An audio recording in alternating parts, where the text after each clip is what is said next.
Alright, so we are back here with part 2 of our talk about the WWE draft. Dos. Pot knee. So after that, what we went on to was another match, which was for 2 draft picks, and this was... Let's see if I remember this one.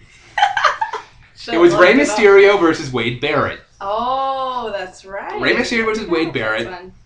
Rey won pretty handedly. Yeah. Poor true. Wade. Poor Wade. He just kind of fell right into the ropes for the 619, as always. This is why...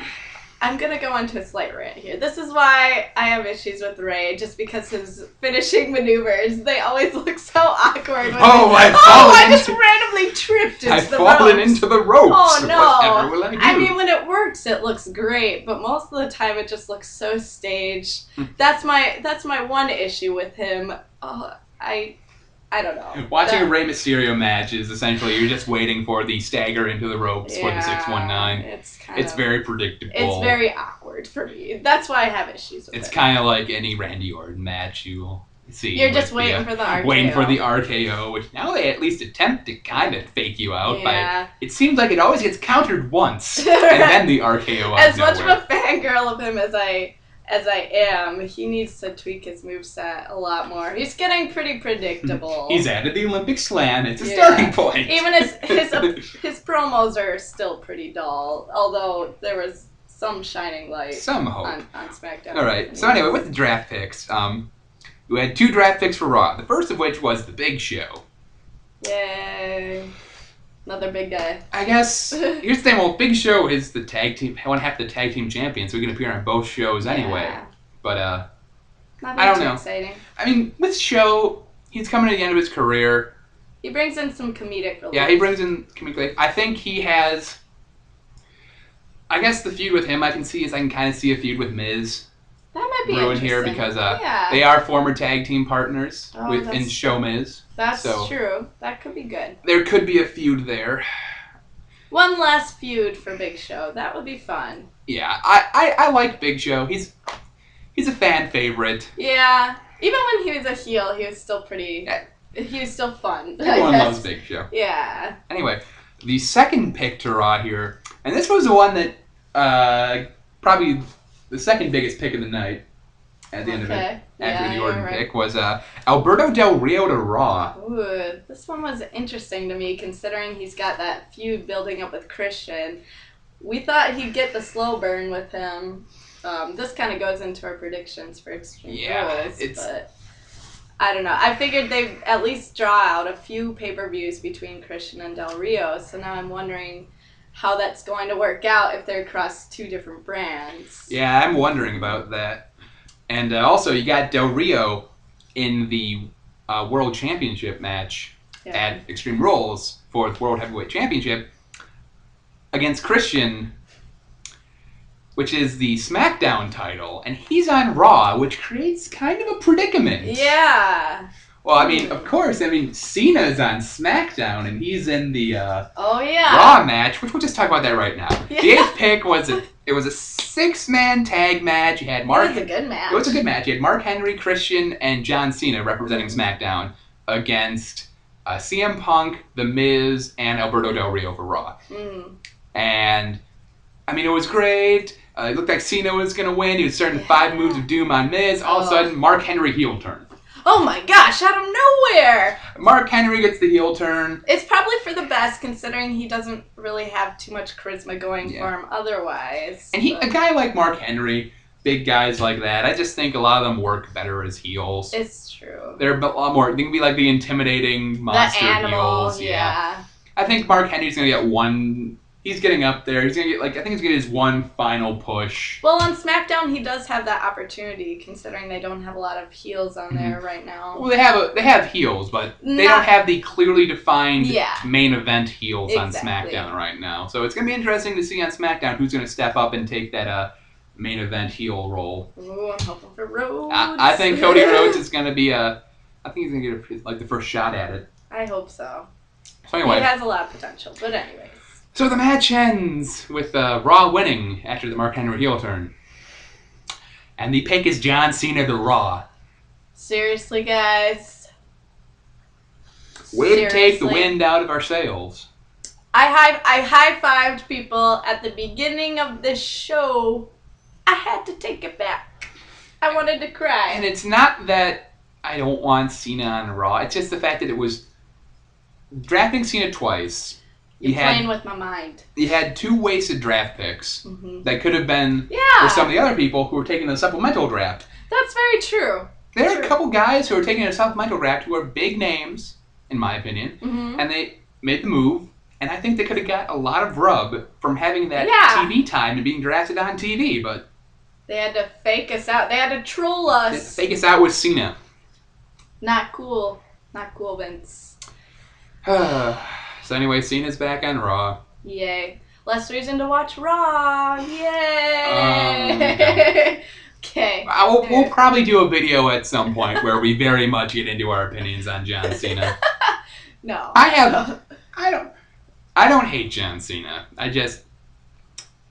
His persona, the push they gave him, that Superman push, the unstoppable. I didn't really care for Hulk Hogan when he had it, and Cena is really just Hulk Hogan repackaged for the new generation. That's very true. So.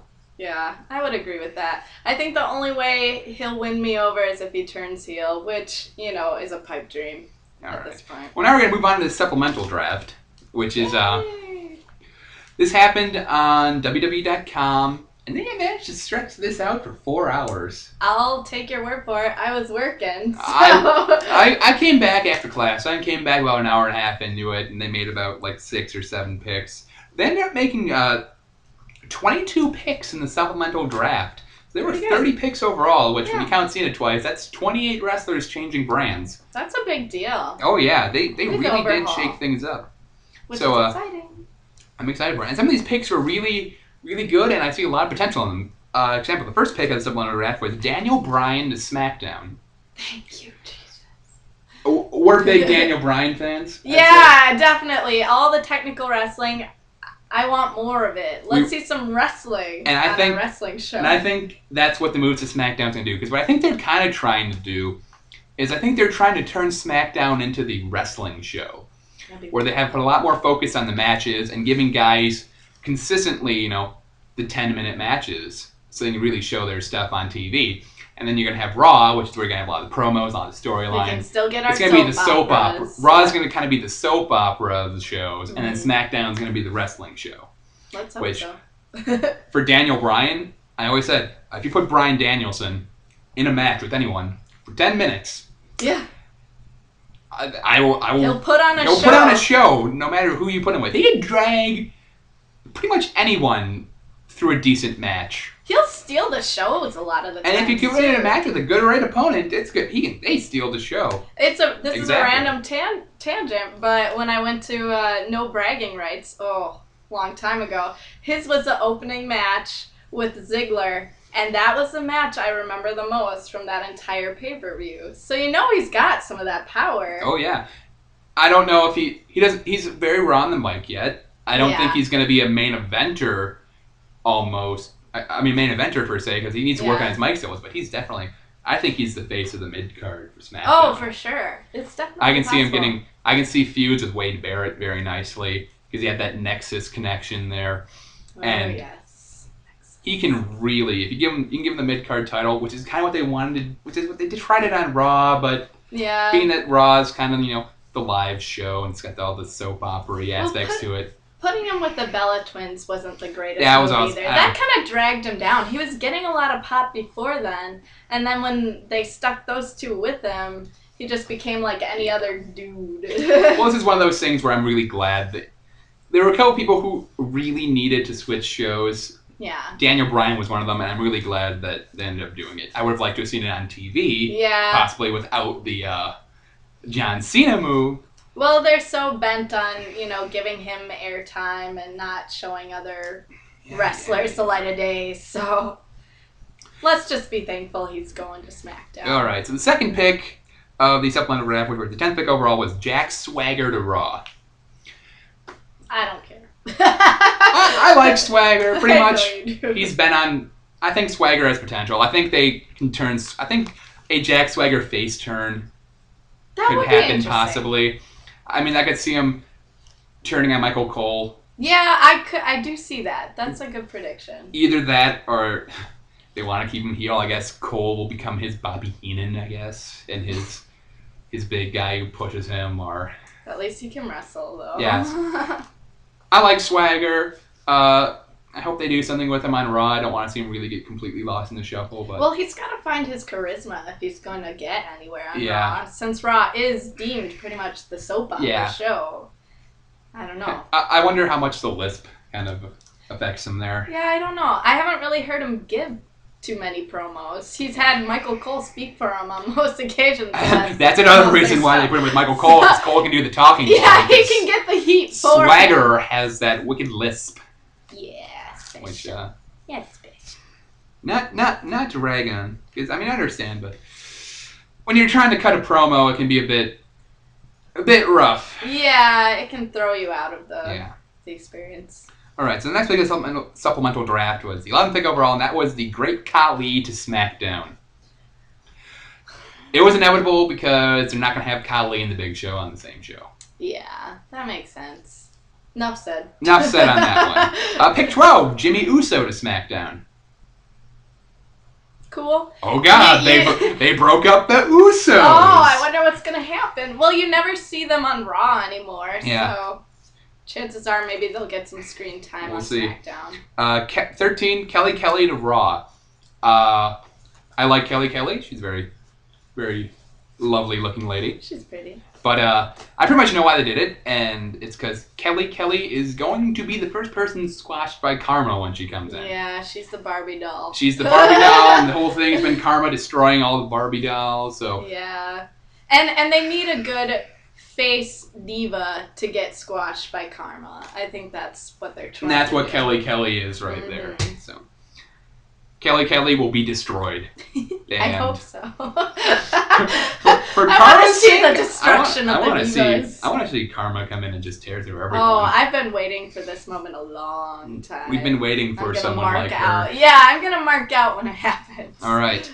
Number 14, JTG to Raw. Woo! Who? Oh. Yeah, exactly. Okay. I mean, yeah, just that gangster. That's what it means. Oh, really? I didn't even know because I didn't care. Yeah. Yeah. Alicia Fox to SmackDown with the 15th pick. Sadly, we will never see another a rematch of the greatest match of all time, which is Alicia Fox and Melina. Oh, tough enough. You're so silly. Number 16, William Regal to SmackDown. This could be interesting. I don't think Regal's going to wrestle much, but he's been doing commentary on NXT, and he's got potential. I've always liked Regal. He's always fun, and we'll see what they do with him, I He'd guess. be a good manager, I could see, for someone. Yeah, that's true. He could be. He's a good heel manager, and maybe some commentary. I think they can work stuff with Regal. There's potential with Regal. Number 17, Yoshitatsu to SmackDown. Thus, more wrestling on SmackDown. Yeah, I like Yoshitatsu. He's fun. I hope they get. He'll probably get a mini push, maybe. Maybe I could see him working with Daniel Bryan a little bit. I could see more some technical wrestlers. Yep. Number 18, Drew McIntyre to Raw. Cool. I like Drew McIntyre. I think I like him. A legit shot at being a solid mid-carder. Maybe he could. He's a guy who I think Money in the Bank would be a big benefit to. Definitely. If you can give Drew McIntyre Money in the Bank, you could use that, kind of give him a slow build as when he's going to cash it, and then when he actually does. I could see him being a main eventer a couple of years from now. He's just got to get that push. He is the chosen one. Oh, is he? Vince was very high when he brought Drew McIntyre in. So we'll see where Drew goes. All right, we're going to stop here on part 2, and we're actually going to go into a part 3 on this. Whoa! Wow, that's amazing. This is big. All right, and I'm pretty sure we'll finish up there. So we will see you again in a couple minutes as I move to the stop button.